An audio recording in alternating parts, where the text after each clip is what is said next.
Olá, eu sou o professor Marlanf.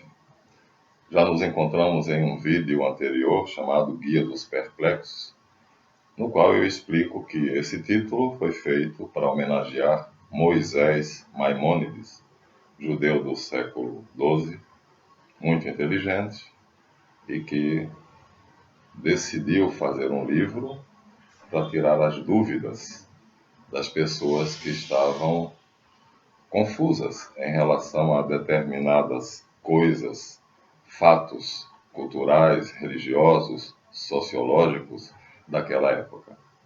De uma maneira semelhante, nós temos visto muita coisa errada na internet, no cinema, em vários meios de comunicação, e eu me sinto na obrigação de me manifestar, falando a respeito, dando um juízo crítico, né? Sempre procurando ser justo, razoável e, de qualquer maneira, procurando orientar, que é essa a nossa intenção, aqueles que queiram.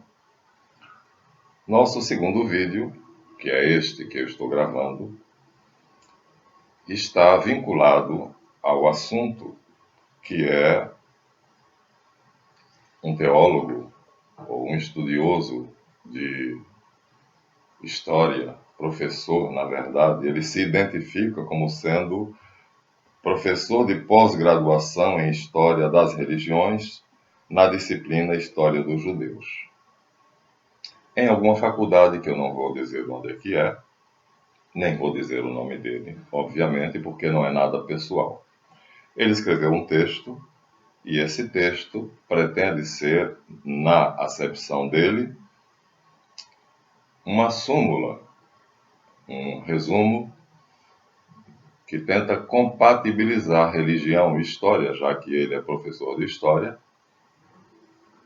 colocando para as pessoas que não sabem convenientemente história, qual era o contexto histórico da Palestina quando Jesus chegou. Essa é a intenção dele, fazer um esclarecimento para que as pessoas que não tenham o devido conhecimento de história saibam qual era a situação histórica da Palestina quando Jesus chegou. Quando ele nasceu, quando ele viveu na Palestina. Mas me pareceu que ele é um pouco presunçoso, porque no primeiro parágrafo do trabalho dele, ele diz assim: um dos grandes problemas que opõem historiadores e religiosos em geral é que esses últimos desconhecem completamente o contexto histórico em que Jesus nasceu. Farei aqui, diz ele, um resumo de forma didática sobre o que foi que Jesus encontrou em termos políticos, sociais, econômicos e religiosos quando chegou ao mundo. Bem, é muita presunção achar que os religiosos, e aqui ele generaliza, né, se opõem aos historiadores, porque os historiadores conhecem história, portanto sabem qual é o contexto histórico da Palestina quando Jesus nasceu, e ele diz aqui explicitamente que os religiosos não sabem. Esses últimos desconhecem completamente o contexto histórico em que Jesus nasceu, diz o texto dele, né? Ora, parece-nos que a coisa não é bem assim. O professor universitário é bem pretensioso. Ele supõe, com dados supostamente de sua experiência, que os religiosos, nos quais me incluo, desconhecem completamente o contexto histórico em que Jesus nasceu. Cursei teologia como disciplina na Universidade Católica de Petrópolis, UCP, e fiz os estudos teológicos no Mosteiro de São Bento, com Dom Odilon Moura. Portanto, o que vou dizer aqui não vou dizer como leigo, apenas um leigo que discorda do bem informado professor de pós-graduação. Vou dizer como teólogo, como estudioso, como erudito. Quem quiser saber o que nós fazemos, fazemos um trabalho percussiente, um trabalho de pesquisa que está no nosso site www.ixnet.com.br e vocês vão ver que nós somos cuidadosos, fiéis à verdade e criteriosos naquilo que nós tratamos. assim o faremos mais uma vez. Caso que você me ouça, pesquise, saberá que antropologia bíblica, geografia bíblica, exegese bíblica, hermenêutica e arqueologia bíblica são ciências auxiliares da teologia. Destas, a exegese, a hermenêutica e a arqueologia nos dão sobejamente as informações relacionadas ao contexto, isto é, ao momento histórico em que um texto se insere. Assim, encontramos no Manual de Exegese Bíblica, chamado Metodologia Histórico-Gramatical, escrito pelo professor Isaías Lobão Pereira Júnior, que é professor de teologia, o seguinte ensinamento. Ele está falando, no livro dele, da análise dos contextos específicos, ou seja, exatamente o que o professor pretensioso, arrogante, que disse que um religioso não situa o personagem histórico dentro do seu contexto, o professor Lobão está dizendo: examine o contexto histórico particular. Você deve lembrar que todos os livros da Bíblia foram escritos em contextos históricos específicos. E dentre as perguntas mais importantes que necessitamos fazer, estão as perguntas do contexto histórico. Ora, o professor Isaías Lobão não podia ser mais explícito. Ele continua: seja cuidadoso na busca das melhores fontes sobre o mundo bíblico. Esteja atento com os estudos sociológicos, culturais e históricos. Avalie o significado destes dados para o entendimento da passagem que você está lendo. Entenda os detalhes relacionados com a audiência primitiva de Jesus. Então, é claro, aqui nós temos um manual de teologia. No capítulo Exegese, o professor Isaías Lobão está dizendo o que um teólogo que estude com ele tem que saber. Ficou muito claro, não ficou? Tem que saber história, tem que saber situar o personagem no contexto histórico. Portanto, enfatizamos bem, um teólogo não pode ser um ignorante de história. Sendo assim, desconhecer o contexto histórico no qual Jesus viveu seria imperdoável para a explicação de um texto bíblico. Mas, voltemos ao texto. Os gregos dominaram o mundo a partir de cerca de 323 a.C., quando Alexandre o Grande terminou seu processo de expansão. Mas após a morte do grande líder, seu império foi dividido entre seus generais. A Palestina, que é onde Jesus viveu, ficou dominada primeiramente pelos Ptolomeus e depois pelos Seleucidas, duas dinastias gregas. É conhecidíssima a divisão do Império de Alexandre da Macedônia pelos seus 5 generais, não apenas 2, como ele coloca aqui: Antígono, Cassandro, Lisímaco, Seleuco e Ptolomeu. Mas o nosso professor lembra que a Palestina ficou dominada primeiramente pelos Ptolomeus e depois pelos Seleucidas, ambas dinastias gregas, pois eram generais de Alexandre o Grande, que era da Macedônia e, portanto, falava o grego. Então, não está dizendo aqui nenhuma novidade. Mas continua. Ao se estabelecerem em toda a região que ia do Egito à Mesopotâmia, os gregos impuseram sua cultura aos povos dominantes. Fundaram liceus para o ensino da filosofia. Estabeleceram templos de seus diversos deuses. A religião grega, porém, era meramente ritualística, sem livros sagrados, sem grandes elaborações teológicas, apenas de cunho prático, sacrificial. Seus deuses tinham forma e sentimentos humanos. Os gregos também impuseram sua moeda e sua língua aos povos dominados. A moeda e a língua grega viraram populares e universais, fundamentais para se fazer o comércio e a comunicação. Como os judeus receberam tudo isso? De duas maneiras. Alguns, os judeus mais ricos, mais instruídos, segundo o professor de História dos Judeus, adotaram rapidamente a cultura grega. Muitos passaram inclusive a ter nomes gregos, passaram a frequentar os mesmos locais das elites gregas.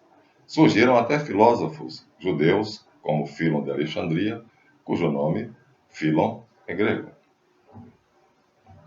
Ao aprenderem filosofia, esses judeus que simpatizavam com os gregos aprendiam a questionar suas próprias tradições, sua religião, e a usar a razão para negócio do Estado.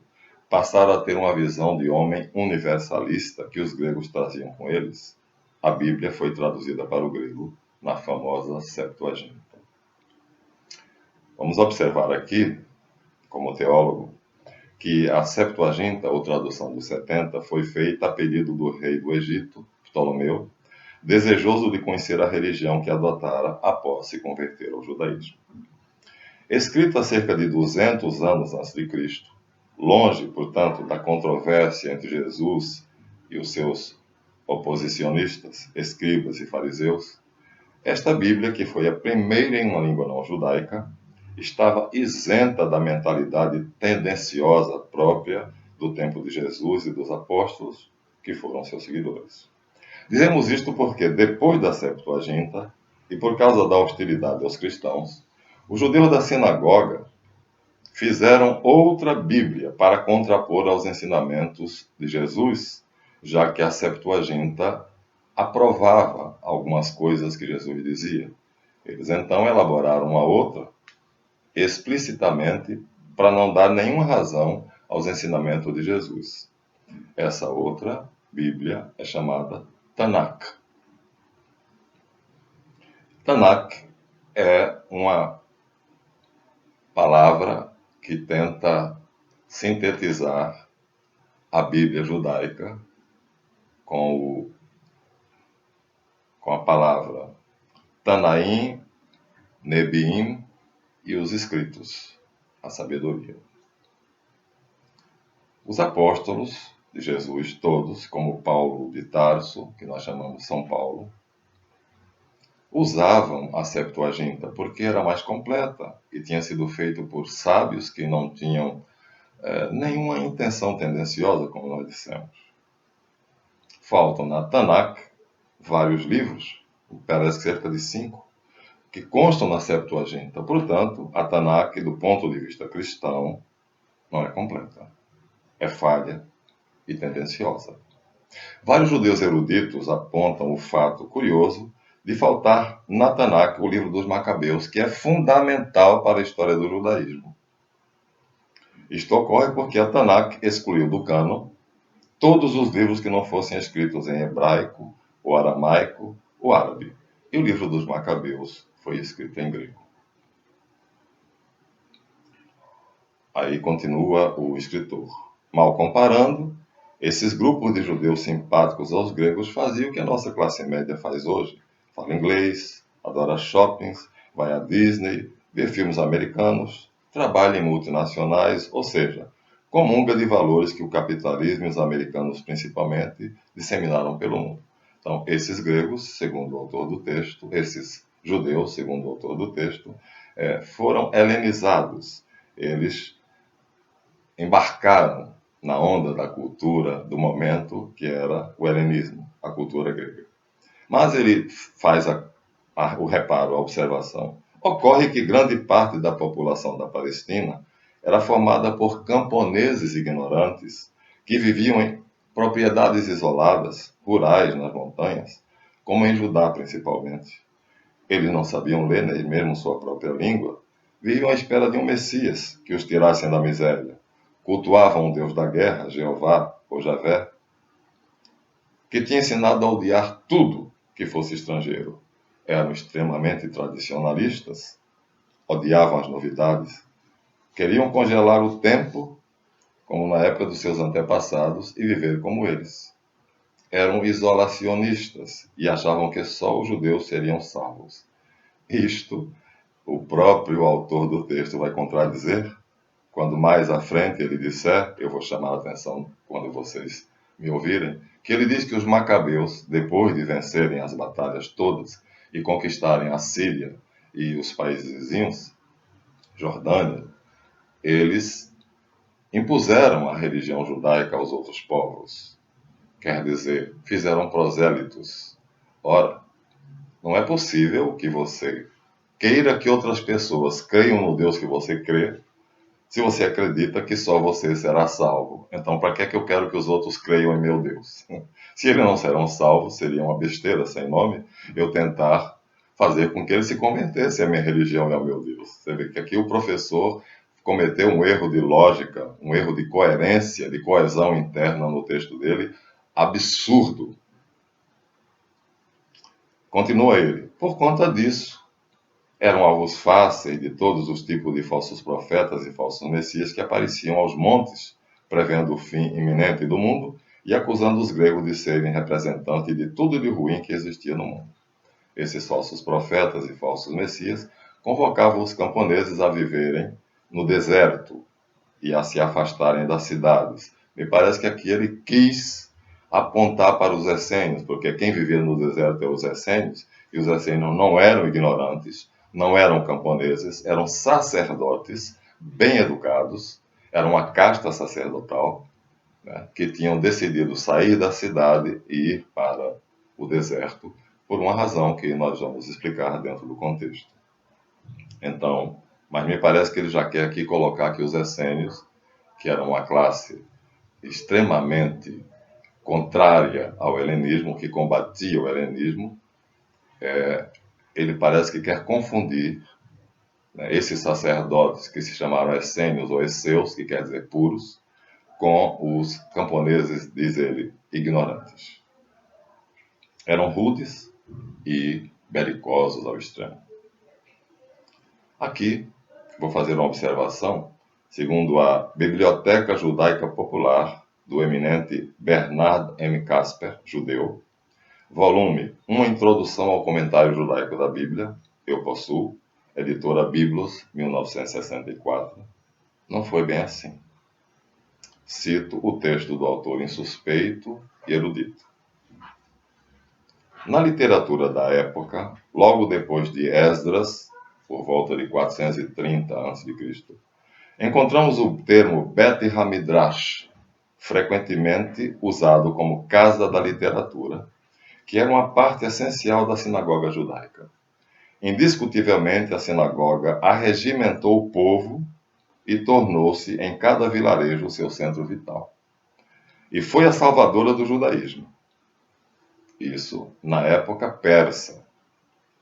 Quando um século depois de Esdras terminou o período persa e começou o conflito entre o judaísmo e o helenismo, a sinagoga tinha se tornado uma instituição fundamental e poderosa no país. O serviço religioso era realizado todos os dias, para que o camponês ignorante que viesse à cidade pudesse ir à sinagoga, não só para rezar, mas também para ouvir a leitura e a interpretação da Torá. Coisa interessante, ele diz que os camponeses viviam isolados e nunca iam à cidade, só saíam da sua lavoura para ir para o deserto se isolar mais ainda. A Enciclopédia Judaica de Bernard Casper diz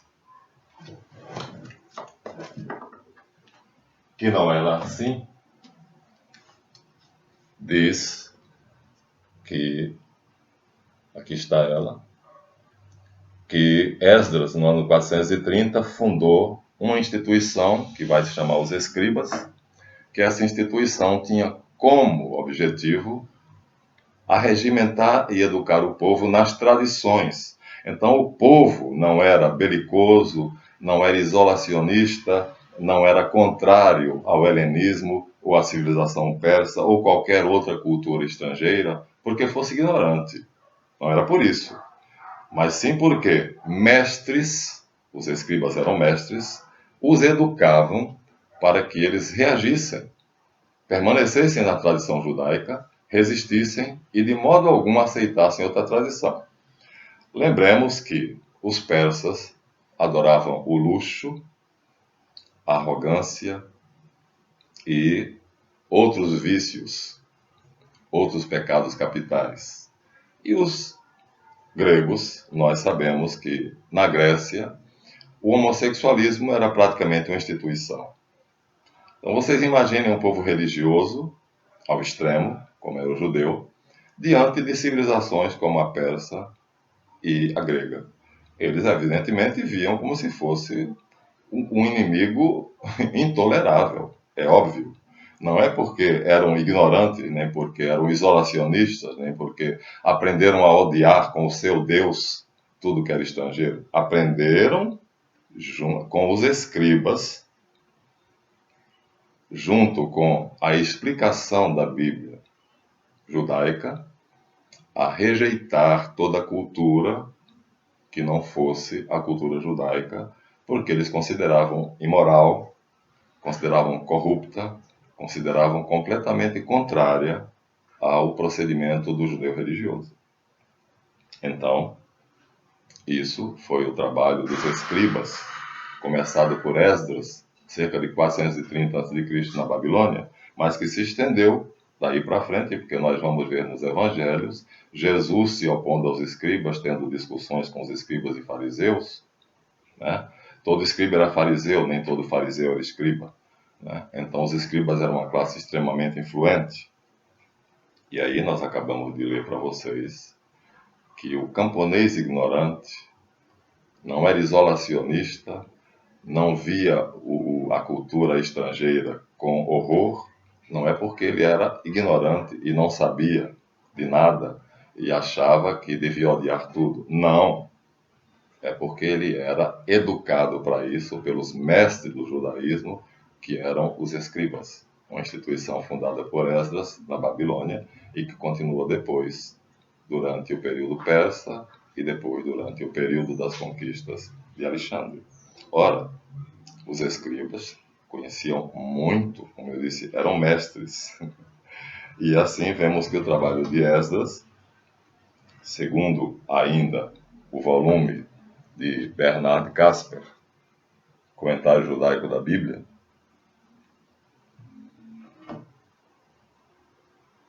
o trabalho de Esdras, dizia, e seus seguidores, os escribas, evitaram que a comunidade judaica fosse subjugada pela ignorância, permitindo a sobrevivência da cultura judaica. Veja, os escribas achavam, e Bernard Casper ainda acha, porque ele escreveu isto, que ignorantes eram aqueles que se entregavam a práticas imorais, cultivavam a luxúria, né, cultivavam a avareza e outros costumes que, digamos assim, o homem religioso não adota. Segundo o nosso historiador, isto seria ignorância, seria assim, ser contra a civilização. As pessoas que pensam assim são contra a civilização. Então nós devemos ser avarentos, deveremos adorar o luxo, portanto o dinheiro, né? Ter, consumir, comprar, deveremos fazer tudo para subir na vida, mesmo às custas de esmagar o nosso adversário, porque era assim que se agia, era assim que se fazia.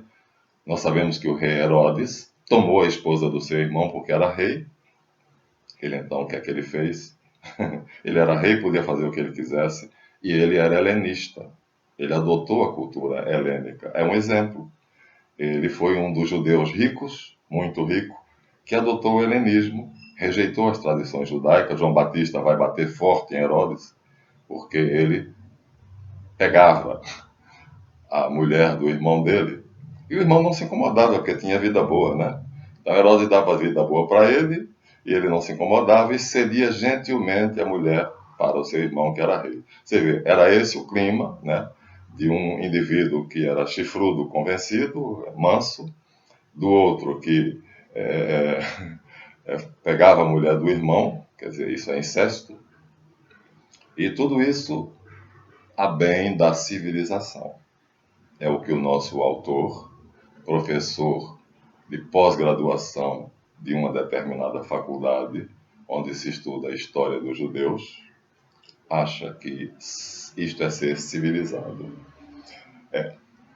Os escribas, diz Bernard Casper, faziam o que eles denominaram uma cerca em torno da Torá, ou seja, proteger a Bíblia judaica, proteger os costumes judeus, proteger a cultura judaica. E quando falamos de escribas, estamos falando daquele corpo de mestres, não sou eu, é Casper quem diz, que se iniciou com Esdras e prosseguiu durante pelo menos 2 séculos, e cuja tarefa principal era manter intacto o texto sagrado e sua interpretação. Portanto, os camponeses ignorantes, repetimos, eram assim, porque tinham a instrução dos mestres da Torá, a saber, dos escribas, bem ao contrário do que nosso erudito professor quer dar a entender. O povo era isolacionista não por não saber ler ou escrever, como ele diz, mas porque recebia uma instrução severa dos escribas, os quais tinham a intenção segura de preservar a cultura judaica, a essência da Torá, do judaísmo, pelo que ele chama de ódio a tudo que fosse estrangeiro. Na verdade, era uma rejeição. E os escribas eram mestres, não eram pessoas ignorantes, lutando para viver como seus antepassados, tendo muita cultura, falando línguas que não fossem o hebraico e o aramaico. Que informação errada que nós temos aqui no texto do nosso professor de História dos Judeus. Nós vamos encerrar aqui e vamos continuar em um próximo vídeo. Achamos que o tempo já foi suficiente e até o próximo vídeo, então.